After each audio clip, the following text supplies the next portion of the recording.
पार्थाय प्रतिबोधितां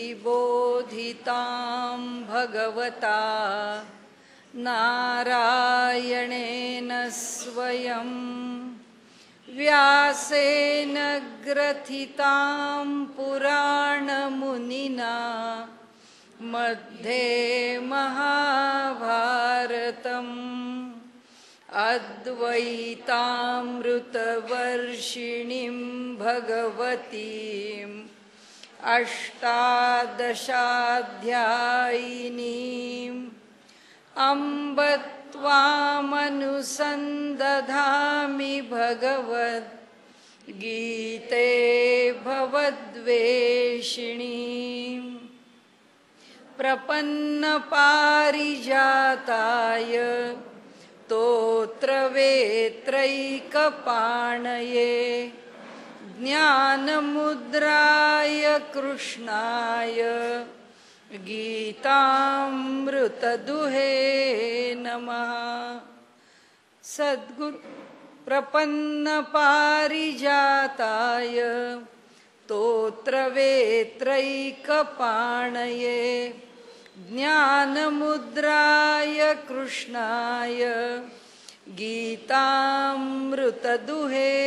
नमः। सद्गुरुं सच्चिदानन्दं केवलं करुणाकरं ज्ञानयोगेश्वरं वन्दे ज्ञानदेवं पुनः पुनः। आजपासून आपण 6वा अध्याय सुरू करतो आहोत। 6व्या अध्यायाच्या पूर्वी 5व्या अध्यायामध्ये आपण त्याचा पुन्हा एकदा परामर्श घ्यावा असा खूप मोठा विषय त्याच्यामध्ये आहे असं नाही, परंतु तरीसुद्धा ज्ञानाचा मार्ग म्हणून 5व्या अध्यायामध्ये जे सांगितलं आहे की ज्ञानाने परमात्म्याला प्राप्त करून घेण्याकरता जो सांख्यांचा मार्ग आहे, एकम सांख्यम च योगम च य पश्यती स पश्यती, सांख्य मार्गाने ज्ञानाच्या मार्गाने परमात्म स्वरूप जाणून घ्यावं आणि त्या स्वरूपाच्या ठिकाणीच राहावं, ही जी भूमिका आहे ती भूमिका त्यांनी सुरुवातीला सांगितली। अर्जुन म्हणाला, भगवंता ही तुझी भूमिका स्तुत्य आहे, त्याबद्दल वाद नाही, परंतु ती अवलंबणं मला मोठं कठीण आहे। सामान्य मनुष्याला तर कठीण आहेच आहे, आणि त्यामुळे हा जो ज्ञानाचा मार्ग आहे, हा ज्ञानाचा मार्ग कसा बरं आचरावा? भगवंत म्हणतात की दोन्ही सारखंच आहे। योगाचा मार्ग म्हणजे निष्काम कर्मयोगाचा मार्ग जो आहे तोही आचरला तरी फल एकच आहे, आणि त्याचबरोबर त्यांनी सांगितलं की जो योगाचा मार्ग आहे, काल आपण बघितला त्याप्रमाणे की ज्यामध्ये प्राणापान सम केलेले आहेत, प्राण आणि अपानांची गती समान करून मग केवल कुंभक करून हे जी केवल स्थिती आहे ती प्राप्त करून घेतली आहे। तर माऊली म्हणते की हे सगळे जे मार्ग आहेत हे सगळेच मार्ग एका ठिकाणी नाही घेऊन जातात, पोचतात। जसा ज्ञानाचा मार्ग हा विहंगम मार्ग आहे, एका स्थानावरून दुसऱ्या स्थानावरती एक जसा पक्षी एका वृक्षावरून दुसऱ्या वृक्षावर झपकन जाऊन पोचतो, तसा या ज्ञानमार्गामध्ये सुद्धा एकदा त्याचं स्वरूप आकलन झालं की त्याबरोबरच तो त्या स्थानावर म्हणजे त्या परमात्म स्वरूपाला प्राप्त होतो। आता अडचण एकच आहे की ज्ञानाचा मार्ग शंकराचार्यांनी सांगितला आहे त्याप्रमाणे साधन चतुष्टय साधलं पाहिजे। कशानंतर? आनंतर्य काय, कशाच्या नंतर या मार्गाने जाता येतं? तर साधन चतुष्टय जे आहे ते ज्याला साधलं, जे त्याच्या ठिकाणी प्राप्त झालं किंवा तो त्या स्थितीला आला, कोणत्या? नित्यानित्य वस्तू विवेक, त्याच्याच बरोबर षट साधन संपत्ती जी आहे ती त्याला प्राप्त झाली। इहामूत्र फलभोग विराग, या लोकातल्या कोणत्याही फलाच्या विषयी, भोगांच्या विषयी ज्याच्या अंतःकरणामध्ये यत्किंचितही आस्था नाही, त्याच्याविषयी आसक्ती नाही, मोह नाही, त्याचप्रमाणे स्वर्ग लोकामध्ये मिळणाऱ्या सुखांच्या विषयीही ज्याच्या अंतःकरणामध्ये मोह किंवा इच्छा नाही, अशी जेव्हा स्थिती प्राप्त झाली आहे आणि ज्याच्या अंतःकरणात केवळ मुमुक्षुत्व, केवळ मुमुक्षा म्हणजे मोक्ष प्राप्त करण्याची इच्छा हीच केवळ शिल्लक राहिली आहे, अशी परिस्थिती आल्यानंतर गुरुचा उपदेश हे त्याच्या ठिकाणी सामान्य ज्याला व्यवहार म्हणतो, गुरु कृपा आहे म्हणून शिष्य समजत नाही, पण गुरुनी जाणलेलं असतं की हा आता योग्य आहे, त्यामुळे गुरु त्याच्याकरता कृपा करायला वेळ लावत नाही. त्याच गुरुच्याकडे अनेक शिष्य असतात, त्या सगळ्या शिष्यांवर कुठे कृपा होते, परंतु जो कृपेला पात्र होतो तो ह्या सर्व ठिकाणी म्हणजे या ज्ञानाच्या मार्गामध्ये नित्यानित्य वस्तू विवेक, ह्या मूत्र फलभोग विराग, षट साधन संपत आणि मुमुक्षुत्व, ह्याला साधन चतुष्टय असं म्हणतात. हे साधन चतुष्टय त्याला प्राप्त झालं म्हणजे तो पूर्णपणे त्या ठिकाणी सिद्ध झाला, तो परिपक्व झाला त्या विषयात, की मग काय त्याला गुरु भेटतो, त्याला गुरु शोधावा लागत नाही, गुरु त्याच्यावर कृपा करतो, त्या कृपेकरता त्याला याचनाही करावी लागत नाही. अशा प्रकारे तो गुरुच्या कृपेचा अंकित होऊन, तो गुरुच्या कृपेचा अनुग्रहित होऊन आपल्या ठिकाणी तो अनुभव घेतो किंवा अनुभवाने संपन्न होतो. आता ही जी स्थिती आहे ही स्थिती मोठी अवघड आहे. ज्ञानमार्गाची ही साधन चतुष्टय प्राप्त करण्याची स्थिती, वैराग्याची परिसीमा आहे. कोण आणणार एवढं वैराग्य? कोण त्याच्यामधून स्वतःला इतकं वैराग्यशील बनवून प्रपंचापासून मुक्त करून घेणार? आणि म्हणून अर्जुन म्हणतो, भगवंता हे तू म्हणतोस हे सगळं खरं आहे, पण हे प्राप्त करायला अवघड आहे. त्यामुळे हे कसं प्राप्त करावं? 5व्या अध्यायामध्ये त्या ज्ञानमार्गाचा उहापोह केल्यानंतर त्याच्या पुढे भगवंत सांगतात की अरे मी तुला आधीच सांगितलेलं आहे की हा जसा ज्ञानाचा मार्ग आहे तसाच योगाचा मार्ग, तसाच कर्माचा मार्गसुद्धा तितकाच हमखास आहे. कर्माचा मार्गसुद्धा तितकाच लाभदायी आहे. त्याच्यामध्ये मिळणारं फळ आणि ज्ञानमार्गाने मिळणारं फळ यात काहीही अंतर नाही. मग आता तुला काय प्राप्त करून घ्यायचं आहे? तर निष्काम कर्मयोगानेही परमात्म्यालाच प्राप्त करायचं आहे, ज्ञानमार्गानेही परमात्म्यालाच प्राप्त करायचं आहे. आणि सर्वदूर इंद्रियांच्या ठिकाणी नियंत्रण, सर्वदूर इंद्रियांच्या ठिकाणी नियमन हे सर्वत्र अपेक्षित आहे. देहाची शुद्धता सर्वत्र अपेक्षित आहे, त्याच्या शुद्धतेकरता मनाची शुद्धता सर्वत्र अपेक्षित आहे, त्याच्याकरता बुद्धी एका भूमिकेमध्ये स्थिर होणं अपेक्षित आहे, म्हणजे एकाग्रता अपेक्षित आहे. या सगळ्या गोष्टी कुठेही लागत नाहीत असं नाही. आणि म्हणून त्यांनी सांगितलं की एकाच ठिकाणी अनेक ओहोळ येऊन मिळावेत, त्याप्रमाणे अनेक मार्गाने उपासना केली तरी शेवटी उपासना जशी एका स्थानावर येऊन मिळते, किंवा जसं पाणी अनेक ओढ्या नाल्या झऱ्यांचं क्वचित वाहणाऱ्या लहान लहान असलेल्या अशा ओहोळांचं पाणी जसं येऊन मिळतं आणि मग गंगेला मिळालं की हे कोणत्या ओहोळाचं पाणी आहे, हे कुठून येणारं पाणी आहे, हा ओढा आहे का नाला आहे याचा काही विचार राहत नाही, ते सगळंच पाणी गंगेला जाऊन मिळतं. त्याप्रमाणे हे मार्ग जरी धरायला वेगळे वेगळे असले, समजून घ्यायला वेगळे वेगळे असले, आचरणाकरता सुद्धा भिन्न भिन्न असले, तरीसुद्धा फल मात्र शेवटी एकच आहे. आणि त्यामुळे एकच फल प्राप्त होणार आहे हे तू लक्षात घे. आणि म्हणून माऊलींनी त्याचा विस्तार करताना त्या श्लोकांचा त्यांनी असं म्हटलंय, भगवंतानी काय काय सांगितलं, भगवंतानी जे सांगितलं त्याचा विस्तार माऊलींनी खूप चांगल्या स्वरूपामध्ये करून त्या एकेका साधन मार्गाचं उद्घाटन केलेलं आहे. आणि त्यांनी गीतेचं विशेष रूपामध्ये कसं प्रकटीकरण केलं तर ते म्हणाले 1, 2, 3, 4, 5 या अध्यायांच्या मध्ये भगवंतानी आपल्या बाजूनी विषयाचा फक्त उहापोह केलाय, विषयाचा फक्त विचार केलाय, विचार मांडलाय, विषयाचं स्पष्टीकरण केलेलं नाही, त्याचा विस्तार केलेला नाही आहे. आता याच्या पुढे म्हणून तर शेवटी आपण काल बघितली ती जी ओवी आहे त्या ओवीमध्ये जे म्हटलं आहे की अहो आत्तापर्यंत आम्ही जे ऐकलं ते कसं आहे म्हणाले की या ठिकाणी गीता इथे आलाय बघा,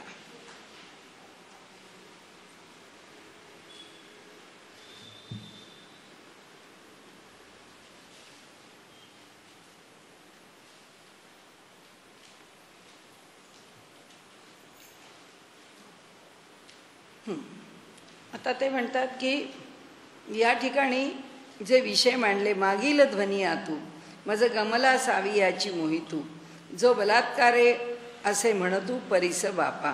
म्हणाले तुला आत्तापर्यंत समजावं समजावं समजावं म्हणून मी विषय मांडत गेलो, परंतु आता याच्या पुढे त्या विषयाला अंकुर फुटेल. ती कुठे गेली ती ओवी लक्षात येत नाही आहे, परंतु त्या ठिकाणी त्यांनी असं म्हटलंय की आता याच्या पुढे या गीतेच्या तत्वज्ञानाला अंकुर फुटून तो ते तत्वज्ञान आता ह्याच्या पुढे विस्तारलं जाईल आणि त्यामुळे तुला जसं समजेल तसं मी तुला ते तत्वज्ञान सांगेन. आता इथे आपण म्हणालात म्हणून पण लक्षात नेमका संदर्भ ती ओवी लक्षात येत नाही आहे इथे. असो, पण सांगण्याचा हेतू असा की आत्तापर्यंत जेवढं काही तत्वज्ञान मांडायचं होतं ते दुसऱ्या अध्यायामध्ये सुद्धा जसं एखाद्या शोकेसमध्ये जे महत्त्वाचं आहे किंवा जे सुंदर आहे किंवा आपल्या दुकानात येण्याकरता आकर्षित करणार आहे, तसं त्या बाहेरच्या विंडोजमध्ये बाहेर विंडो शॉपिंग करणारा मनुष्य आहे तो सहजी आतमध्ये शिरतो. काय छान छान वस्तू आहेत, काय छान कपडे बाहेर लावलेत. तसा दुसरा अध्याय आहे. त्याच्यानंतरच्या तिसऱ्या अध्यायामध्ये कर्मयोगाचा विस्तार आहे, कारण मांडायचा विषय त्यांचा कर्मावर इतका भर आहे आणि जो सर्वसामान्यातला उपयुक्त आहे म्हणून त्यांनी तिसऱ्यात मांडला. चौथ्यात पुन्हा ज्ञानाची मांडणी केली, पाचव्यात पुन्हा ज्ञानाची मांडणी केली. आता खरी जी मांडणी होईल ती 9व्या अध्यायात होती आणि त्यामुळे या 5व्या अध्यायामध्ये जो विषय मांडला आहे तो तसा एक संदर्भामध्ये आलेला विषय आपण म्हणू. आता पुढे या 6व्या अध्यायात पण त्याची चर्चा केली आहे, म्हणून 5व्या अध्यायाचा जो परामर्श आहे तो फार बारकाव्याने घ्यावा असं मला वाटलं नाही. आपल्याला जर वाटेल की बा आपण हा भाग जास्त बारकाव्याने घेऊ तर उद्यासुद्धा घेऊ आपण, काही अडचण नाही. आपण जर म्हणालात की हे घेऊया तर घ्यायलाही हरकत नाही आणि माझ्या मते आता सगळं पुढे विस्ताराने येणार आहे, तर 5व्या अध्यायावरती वेगळा भर द्यायचं काही कारण आहे असं मला वाटत नाही. पण एक लक्षात घ्यावं की ज्ञानाच्या मार्गाबरोबर कर्माचा मार्ग तितकाच योग्य आहे हे धरून भगवंतांनी निरूपण शेवटाला आणलेलं आहे. आता पुन्हा अर्जुन 6व्या अध्यायात सुद्धा पहिला प्रश्न त्याचाच विचारतो की संन्यास मार्ग आणि कर्म मार्ग याच्यामध्ये कोणता मार्ग श्रेष्ठ, त्याच्या दृष्टीने त्या मार्गाची श्रेष्ठता त्याला अजूनही विचारायची आहेच, त्याला ती समजून घ्यायची आहेच. तर आता या ठिकाणी आता वाटलं आपल्याला तर 5व्या अध्यायाचा उद्याला आपण काय जर काढून आणायचं असेल, एखादा भाग कळला असेल नसेल किंवा आपल्याला वाटलं की हे पुन्हा एकदा घ्यावं तर आपण सांगून ठेवा, आपण ते घेऊया. आणि आज आपण आता 6व्या अध्यायाला सुरुवात करू. म्हणजे आपण आता 5 अध्यायानंतर आज 6व्यावर आलो तर गीतेच्या 1/3 भागावर आलो, साहित्रिका 18. त्यामुळे आता हा जो 6वा अध्याय आहे ह्या एका टप्प्यावर आलो आणि टप्पा असाच आहे बघा. इथे या टप्प्यावर योग सांगितला आहे, 12व्या अध्यायाच्या टप्प्यावर भक्ती सांगितली आणि 18व्या अध्यायामध्ये एकाध्यायी गीता आहे. 18व्या अध्यायामध्ये सर्वच विषय निरूपणाने मांडलेला आहे.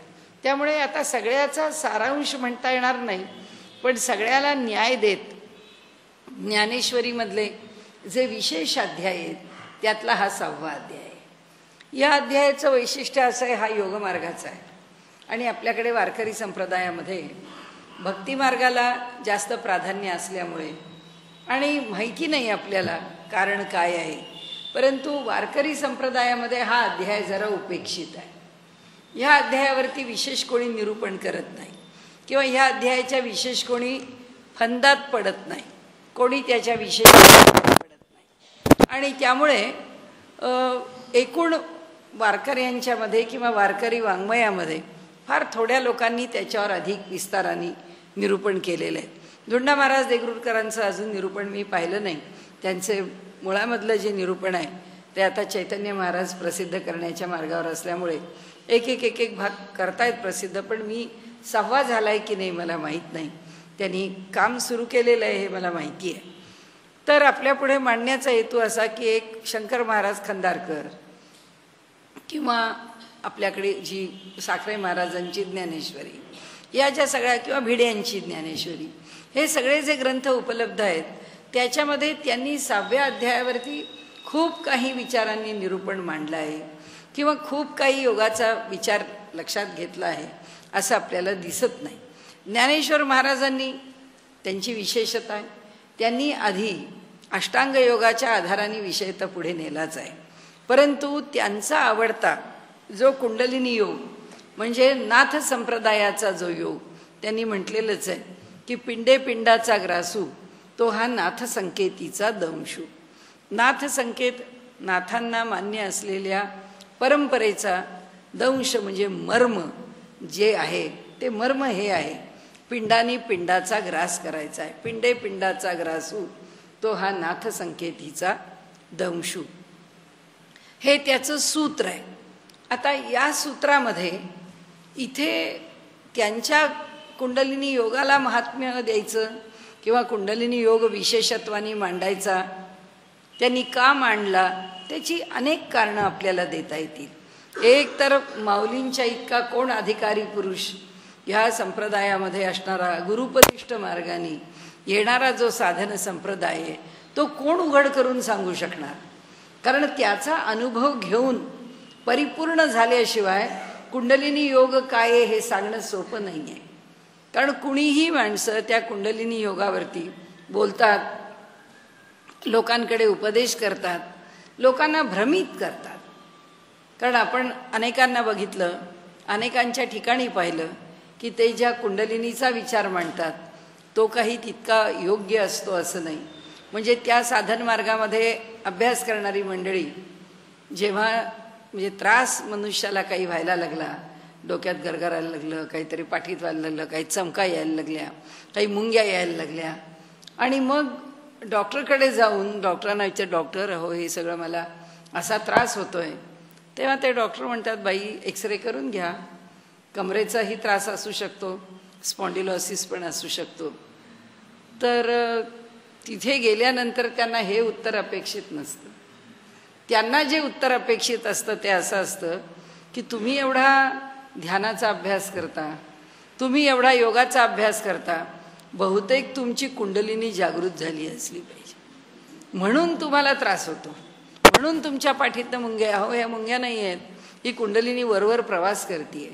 हे जे अज्ञान आहे की तुम्ही आता आमच्याकडे आलात ना, आता आम्ही तुम्हाला हा योग शिकवला ना, म्हणजे आता तुम्हाला काही अडचणच नाही, आत्ता ह्या क्षणी तुम्ही मुक्तच आहात, आता फक्त भगवंतानी आयुष्य दिलं आहे म्हणून तुम्ही जीवन जगता आहात, म्हणून तुम्हाला जीवनात तुकाराम महाराज म्हणतात आता दिवस 4 खेळी बेळी, बस आम्ही आपले 4 दिवस सुखाचे काढायचे म्हणून राहतो.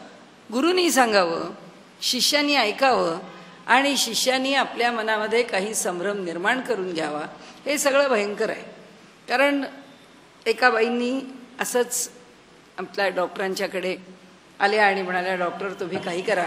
सगळ्या डॉक्टरांच्याकडे मी गेले पण माझं सगळं जे अंग कापतं ते काही कमी होत नाही आहे, काय करू म्हणाले. डॉक्टर म्हणाले तुम्हाला औषध घ्यायला लागेल. त्या म्हणाल्या नाही मला औषध नाही घ्यायचं, कारण पुन्हा तेच माझी कुंडलिनी जागृत झाली आहे. त्या कर्वे रोडला आमच्या बेलसऱ्यांच्याकडे जी प्रवचनं चालतात त्या प्रवचनांना त्या येत असत. एकदा माझ्या जवळ आल्या, म्हणाल्या कल्याणीबाई मी आपल्या डॉक्टरांच्याकडे औषधाला गेलेली आहे, पण तुम्हाला सांगते डॉक्टर आपल्याला बरं करू शकत नाही, आपला जो विषय आहे तो वेगळा आहे. म्हटलं हो मग गेलात कशाला डॉक्टरांकडे, डॉक्टर जर बरं करू शकत नाही तर डॉक्टरकडे जायचं काही प्रयोजनच नाही आहे.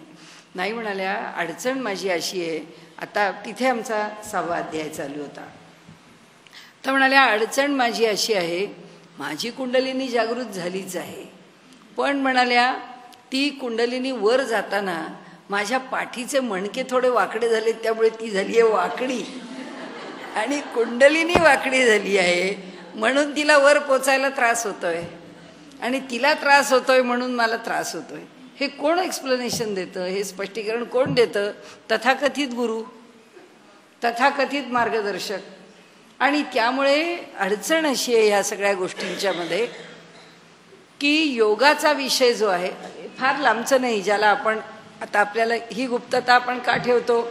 कारण आपण त्यांच्यामध्ये वावरत असतो. परंतु जे आम आहे त्याच्याबद्दल बोलायला आपल्याला अडचण नाही. जसे योगी महेश आहेत, योगी महेशांच्या संदर्भामध्ये हा प्रसंग जो मी आपल्याला सांगते आहे तो साधारणपणे 85-87 सालचा आहे.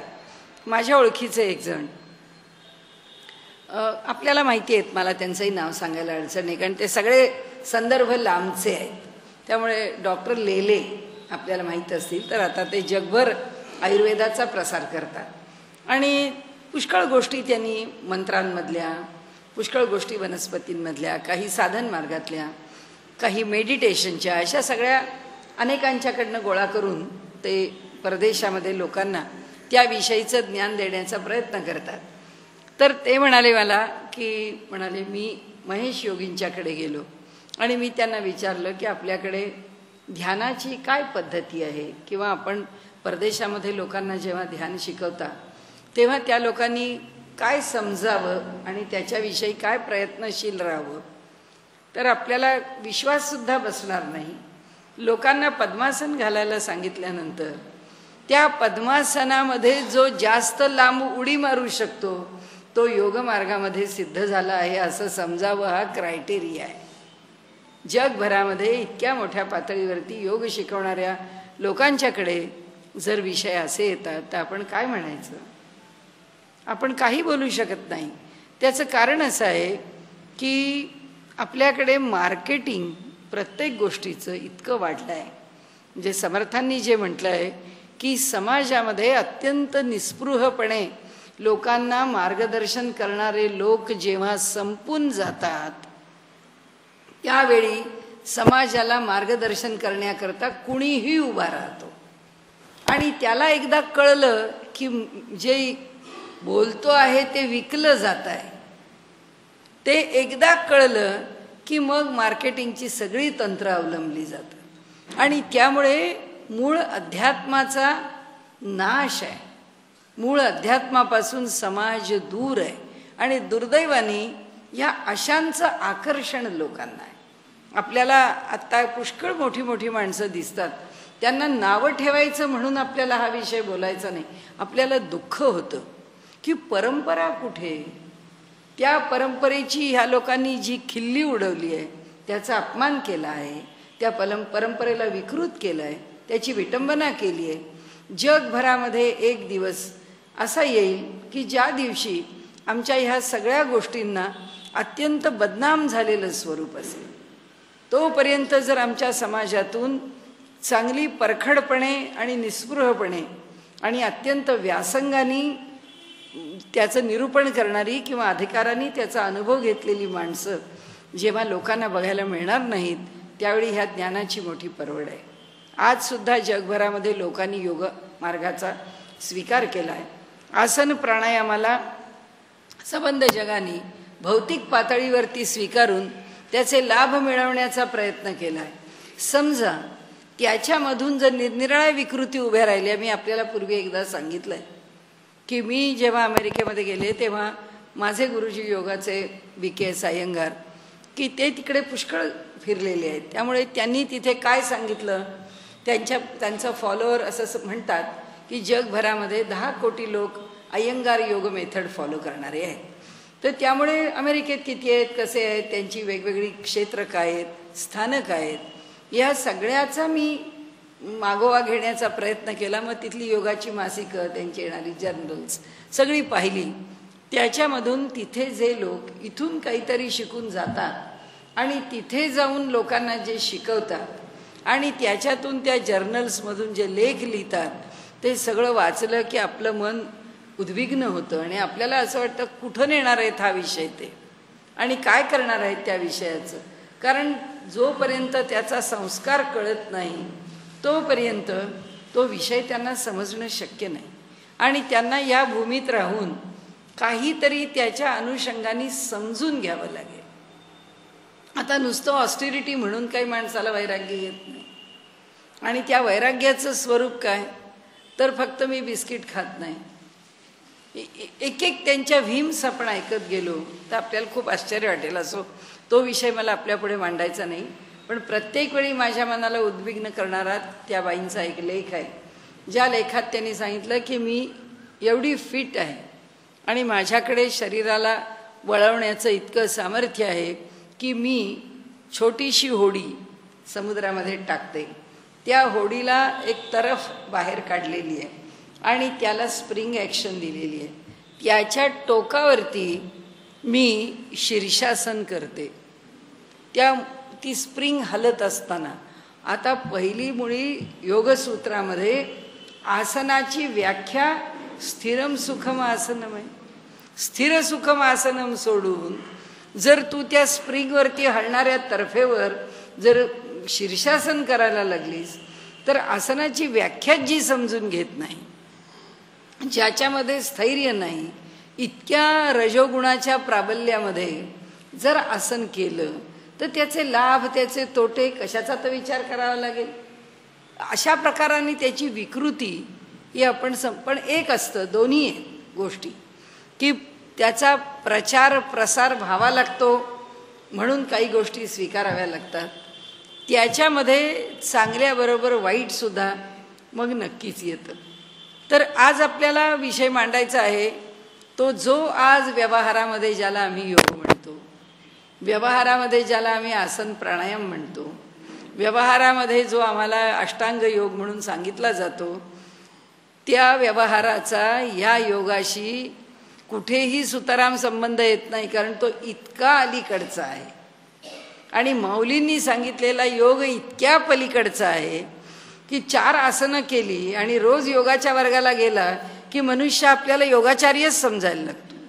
आणि 1-2 वर्ष आपल्याकडे आसनांना जाऊन झाली की जे पिकतं आहे ते विकण्याकरता तो आपले क्लासेस सुरू करतो, कारण त्याला त्याची मूळ माहिती नाही. त्या आसनातून काय मिळतं, आसनाचं स्वरूप काय माहिती नाही. शिकवणाऱ्याला माहीत नाही, शिकणाऱ्याला माहीत नाही, तो कशा करता करतो माहीत नाही, त्याचं फल काय माहीत नाही, तो त्याच्या खोलात जात नाही. आणि मग तरीसुद्धा हो आम्ही योगा फॉलोअर आहोत, आम्ही योगाचा अभ्यास करतो, आम्हाला योगाची आवड आहे.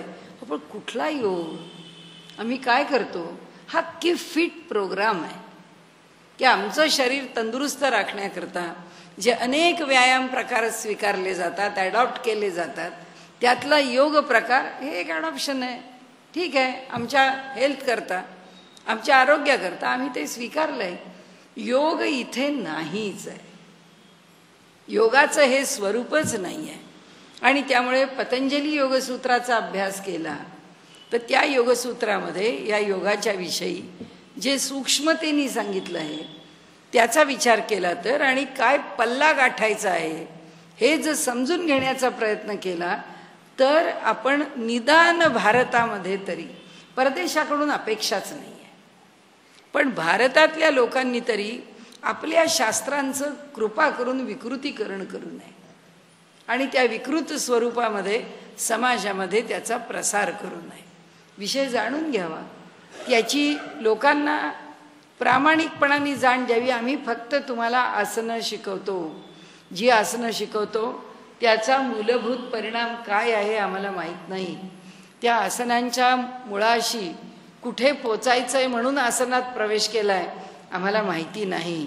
पण केवळ आम्ही आसनं करून आम्हाला बरं वाटायला लागलं म्हणून तुम्हालाही बरं वाटेल एवढ्याकरता आसनं शिकवतो. प्राणायाम आम्हाला माहिती नाही, पण सामान्य पद्धतीने श्वासातली व्हेरिएशन्स आम्ही जर केली, त्याच्यामध्ये भिन्न भिन्न बदल केले तर तो प्राणायाम किंवा तो जो केलेला आयाम आहे तो आम्हाला लाभदायी ठरतो म्हणून आम्ही तो शिकवतो. हे प्रामाणिकपण जर विषयाच्या ठिकाणी असेल तर समोरचा मनुष्यसुद्धा स्वतःच्या विषयी काही भलते सलते गैरसमज करून घेत नाही. आणि नाही तर शरीर वळतं आहे, स्वतःला स्प्रिंग डॉल, रबर डॉल असं म्हणून त्याची जी एक्झिबिशन्स आहेत त्याची जी डेमॉन्स्ट्रेशन्स आहेत, जे जगभर जाऊन ते दाखवणं आहे की आम्ही कसे हलतो, आम्ही कसे वळतो, आणि ह्याच्यातनं कोट्यवधी रुपये मिळवणं हा योग नाही आहे, हा योगाचा अभ्यास नाही आहे. आणि त्यामुळे जे आम्ही करतो ते व्यायाम म्हणून स्वीकारावं. आम्ही किती प्रामाणिक आहोत, आमची मानसिकता काय आहे, त्याच्यावरती आम्ही काय पल्ला गाठणार आहे, आम्ही कुठपर्यंत पोहोचणार आहोत, ते आपण ठरवावं. आपलं जीवन, आपली बुद्धी, आपलं मन, आपला व्यवहार, आपले विचार, आपल्या इच्छा आकांक्षा हे सगळं करून जर सुधारत असेल तर आम्हाला ते पुष्कळ लाभदायी आहे. आणि म्हणून कृपा करून इथे माऊली जेव्हा कुंडलिनी योग सांगायला निघत आहेत किंवा ज्या अष्टांग योगाचं या ठिकाणी निरूपण करतायत, तो अष्टांग योग आणि आज व्यवहारामध्ये टी व्हीवर दाखवली जाणारी डेमॉन्स्ट्रेशन्स हे त्या योगाचं स्वरूप नव्हे. तो योग आहे तो फार अधिभौतिक पातळीवरचा, फार अलीकडचा. योगाला स्पर्शायला त्याला अजून 90%, म्हणजे मी त्याला ग्रेस देऊन 90% म्हणते. माझ्या दृष्टीने तो फक्त 1% योग आहे, अगदी माझं प्रामाणिक मत म्हणाल तर.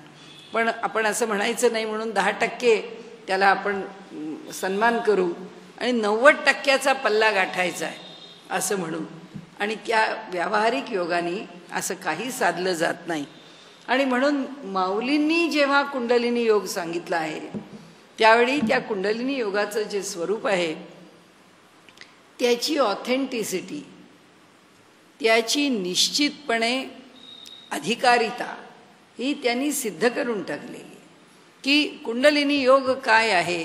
कुणी जर म्हणाला मी कुंडलिनी जागृत करतो, अशी कितीतरी वर्ग आहेत. सामुदायिक पातळीवरती कुंडलिनी जागृत केली जाते. आणि काय केलं जातं, खूप जोरजोरात म्युझिक लावलं जातं, लोकांना नाचायला सांगितलं जातं. नाचतात त्यावेळी त्यांना पेय दिलेलं असतं, त्या लोकांना गुंगी तरी येते किंवा त्या लोकांना उत्तेजना देणारं तरी पेय असतं. ती माणसं हायपर होतात आणि हायपर होऊन मग नाचून नाचून नाचून दमली की थकून पडतात. आणि जे पडतात त्यानंतर या योगाच्या वर्गांचा योग सुरू होतो आणि ते म्हणतात की आता तुमचं अंतःकरण अगदी शांत झालं. शांत कशाने झालं? जे तुम्ही दिलं आहे त्याच्या अंमलाखाली तो अडवा पडलेला आहे. कारण लोक आहेत असे की शरीराला जर का चांगल्या प्रकाराने आपल्याला ध्यान करायचं आहे आणि मन एकाग्र होत नाही आहे, तर मनाला एकाग्र करण्याकरता किंवा मनाच्या ठिकाणी एक हुरहुर निर्माण करण्याकरता खूप स्ट्रॉंग कॉफी करून प्यायची आणि मग ध्यानाला बसायचं, ज्याच्यामुळे ॲसिडिटी वाढते आणि धडधड व्हायला लागतं. आणि ती होणारी धडधड त्यांना ध्यानाला उपयोगी आहे असं वाटतं. इतकं अज्ञानातून येणारं जे ध्यान आहे, तुम्ही अनेक प्रकारांनी बघा, अनेक ठिकाणी बघा, लोक अनेक प्रकारांनी अशा प्रकारे ध्यानाचा विकृत अभ्यास करतात. आपण आता आसन प्राणायामाचं जसं बोललो तसं ध्यानाचं पण आहे.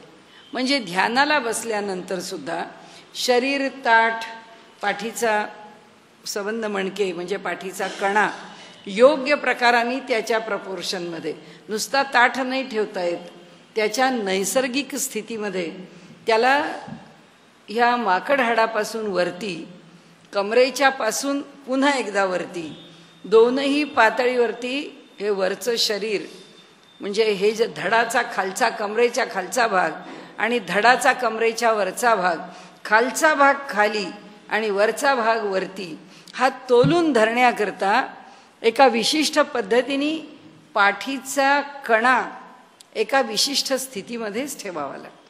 तो अभ्यास करून करूनच कळतो की तो पाठीचा कणा कसा ताठ होत जातो. त्याच्याऐवजी अनेक ठिकाणी ध्यानाला बसले की डोळे मिटतात, हलायला लागतात आणि कोणी असं हलतं, कोणी असं. कशा करता? हे हलून ध्यान कसं लागेल? लागणार नाही. हे हलणं म्हणजे ध्यान नाही.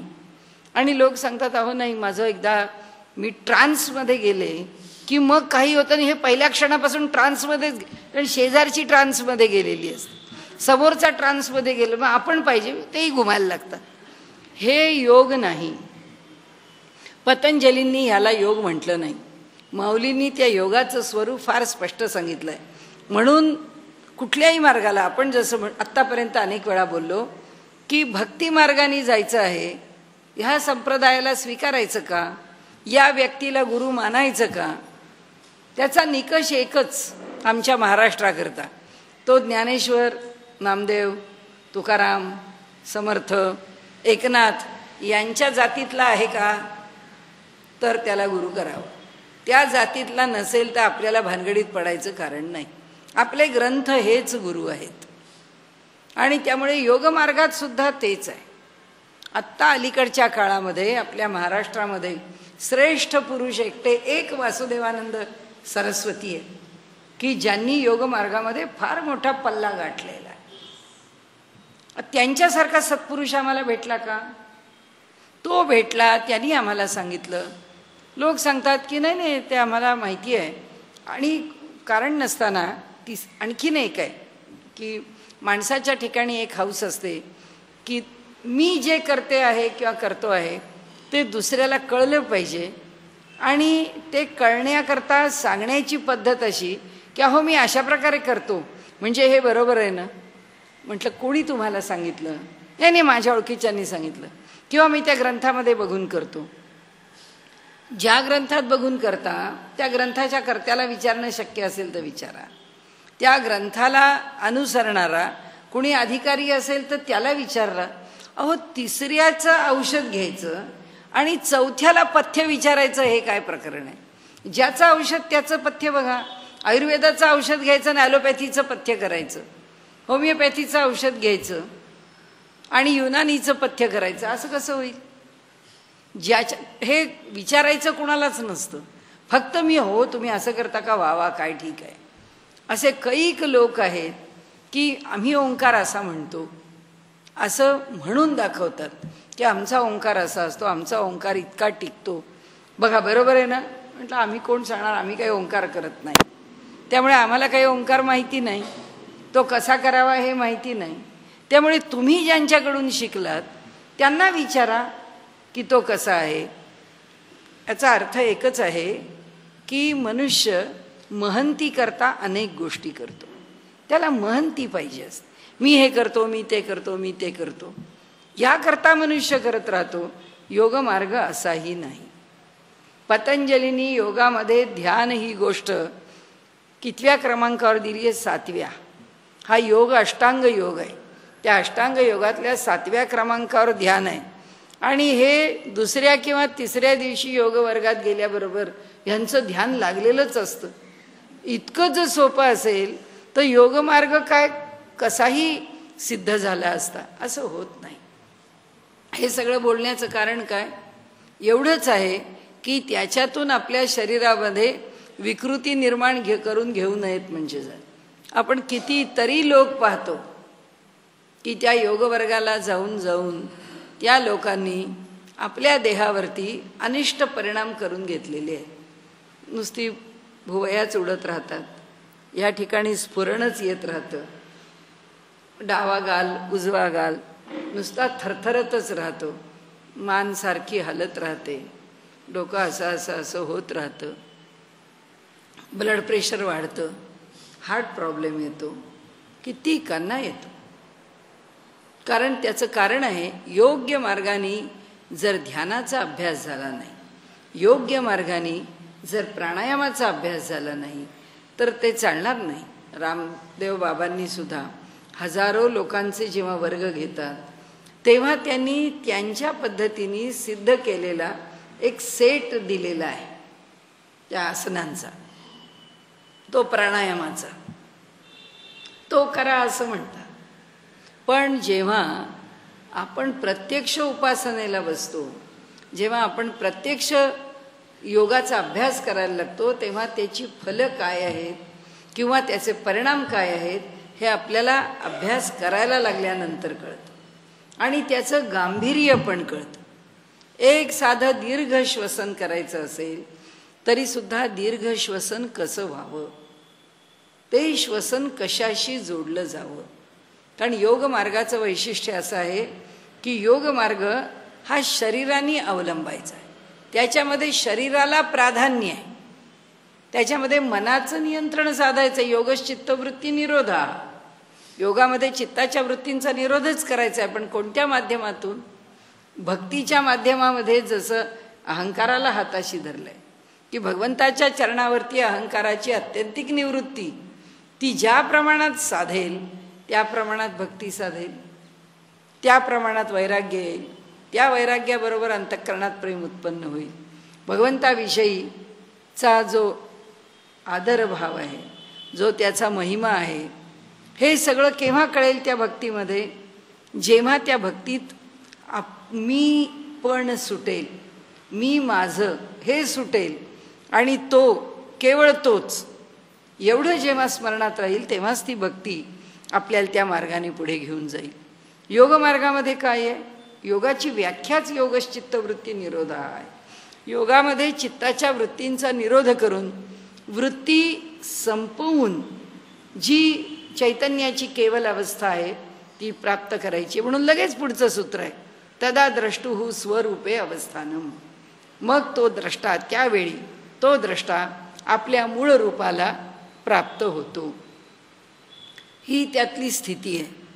परंतु कोणतंही आसन करताना किंवा साधा प्राणायाम करताना किती वेळा प्राणायाम करता? तसं आम्ही 300 वेळा करून शरीराला कसं चालेल?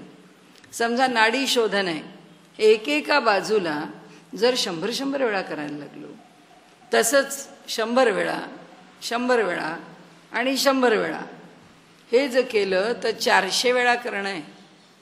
हे 400 वेळा करताना तो फुफ्फुसाचा भाता राहील का शिल्लक? जर का आम्ही दीर्घ श्वसन करायला लागलो तर दीर्घ श्वसनामध्ये एक श्वसनाचं आवर्तन जर आम्हाला नीटपणे करता आलं तर त्याच्यानंतर 5 सामान्य श्वास तरी घ्यावे लागतात.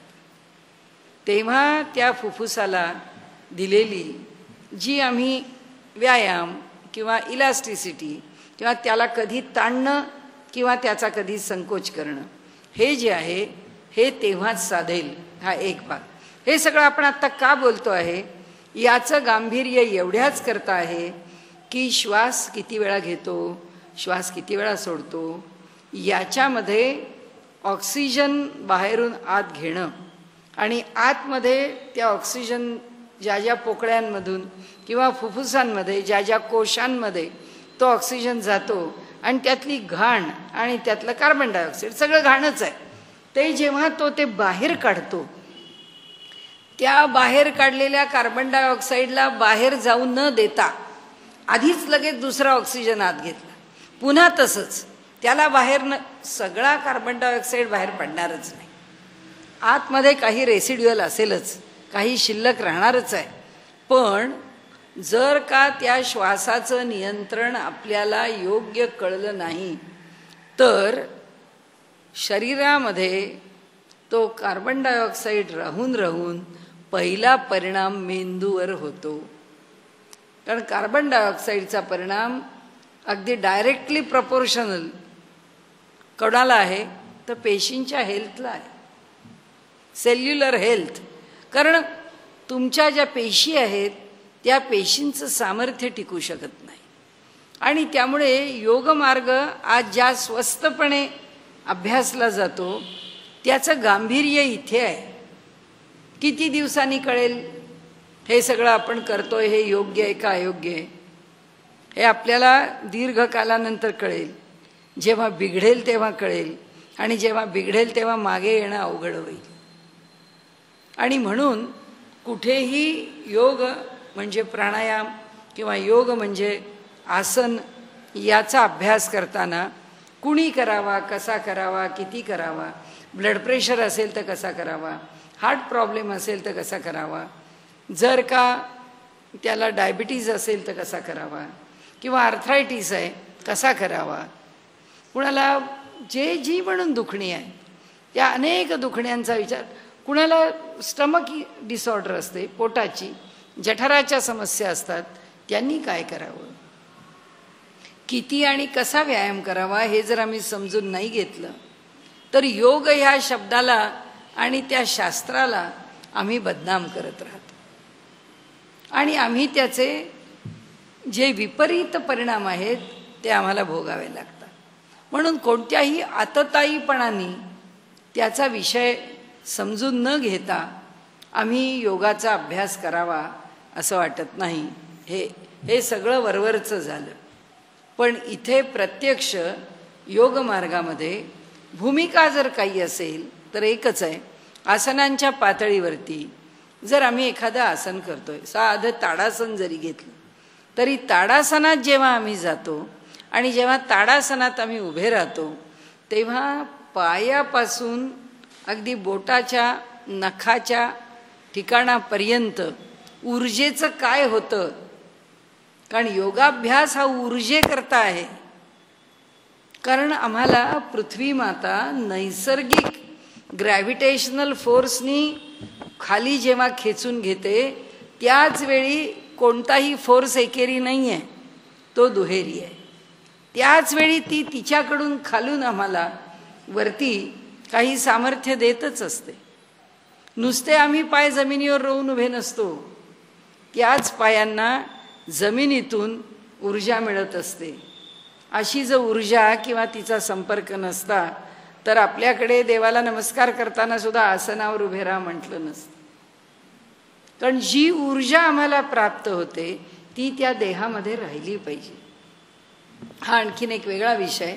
परंतु एक गोष्ट आहे की कोणतंही आसन करताना या आसनामध्ये आम्हाला काय मिळवायचं आहे हे जोपर्यंत कळत नाही, त्या आसनातून काय मिळतं हे कारण असं आहे, आम्हाला जर फक्त पृथ्वीनी गुरुत्वाकर्षणच दिलं असतं तर काय झालं असतं, एकाच जागेवर आम्ही चिकटून उभे राहिलो असतो.